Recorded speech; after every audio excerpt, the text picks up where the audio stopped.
महाराज, द्वार पर ऋषि विश्वामित्र आए हुए हैं। क्या कहा? जी, ऋषि विश्वामित्र हमारे द्वार पर? राजन, ऋषि विश्वामित्र साधारण योगी नहीं है, इसलिए हमें स्वयं चलकर उन्हें आदर सहित इस राजभवन में लाना होगा। आइए गुरुदेव।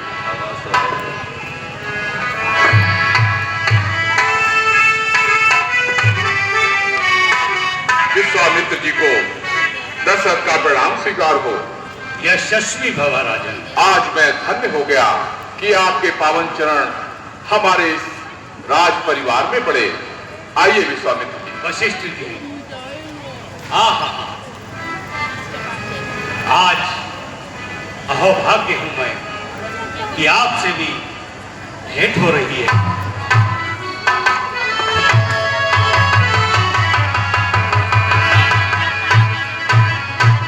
आइए।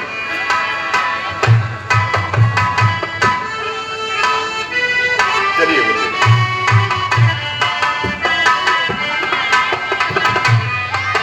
विराजिए गुरुदेव।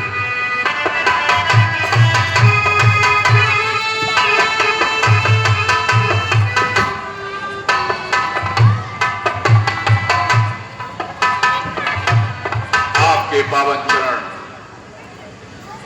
आपके आगमन की सूचना ने मेरे हृदय को आनंद से भर दिया है गुरुदेव।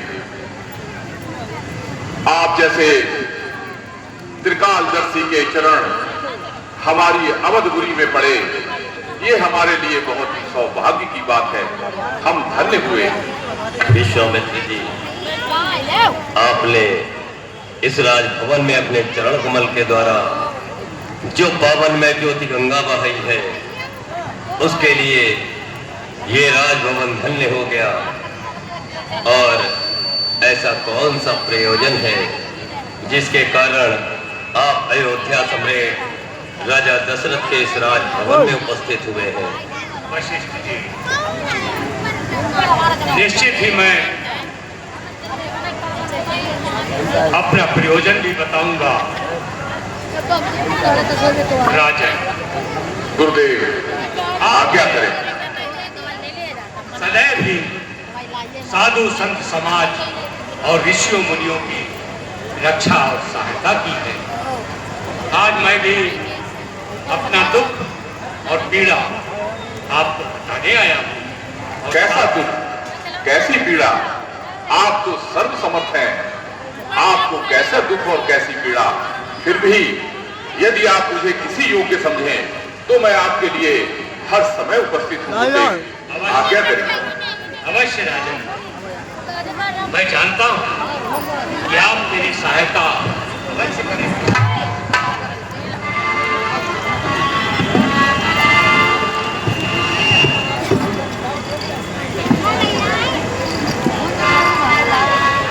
राजन, अब ध्यान देके मेरी पीड़ा को सुनिए। मैं हवन यज्ञ जब करता हूँ, दुख निश्चय मुझको देते हैं। पूजा सामग्री हवन कुंड सब नष्ट भ्रष्ट कर देते हैं। याज्ञिक हो यदि उनसे युद्ध करूं तो यज्ञ कर्म सब खंडित है। फिर धनवा ले न लड़ूंगा मैं, ये प्रण भी मेरा निश्चित है। असुरों के अत्याचारों से अकुलाया घबराया हूं मैं। रक्षा सहायता दो चीजें बस तुझसे लेने आया हूं। आदेश करिए गुरुदेव। राजा, कहते हुए संकोच हो रहा है, परंतु निसंकोच कहिए गुरुदेव। कहे बिना बात भी नहीं बनेगी। कैसी रक्षा, किस प्रकार की सहायता आप मुझसे चाहते हैं गुरुदेव? ठीक है राजन, मैं अपना संकोच त्याग अपनी मांगे आपके समक्ष रखता हूँ। राजन, तुम अपने दोनों पुत्र राम लखन तो सौंप मुझे कुछ दिवसों को। इसमें हो तुमको पूर्ण सुयश, कल्याण हर्ष उन दोनों को। गुरुदेव,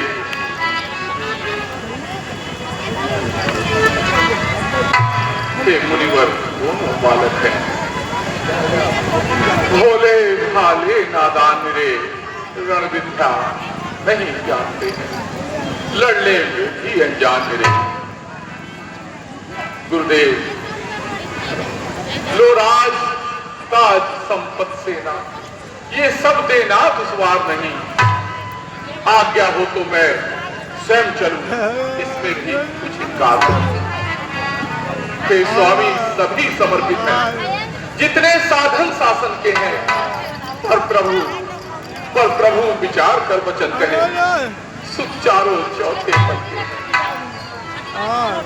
वैसे तो चारों ही मेरी बूढ़ी आंखों के तारे हैं, लेकिन राम और लखन मुझे प्राणों से ज्यादा प्यारे।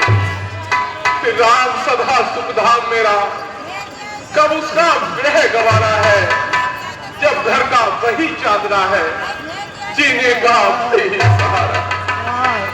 राजन, ये टाल टोल अच्छी नहीं।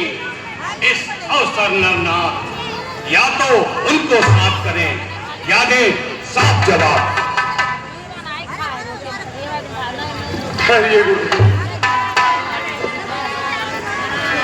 राजन,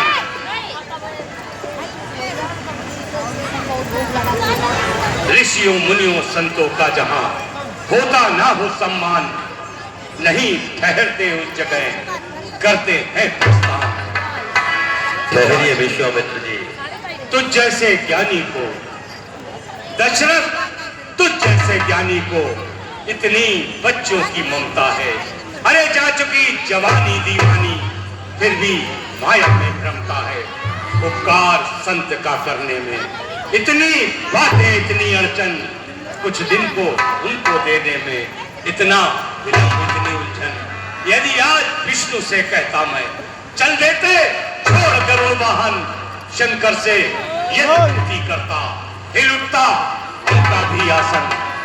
पर मांगी जो तुझसे ये भिक्षा, अरे तुझको इतना संताप हुआ, अरे दुख हुआ मुझे भी, और तुझको इस पुण्य कर्म में पाप हुआ।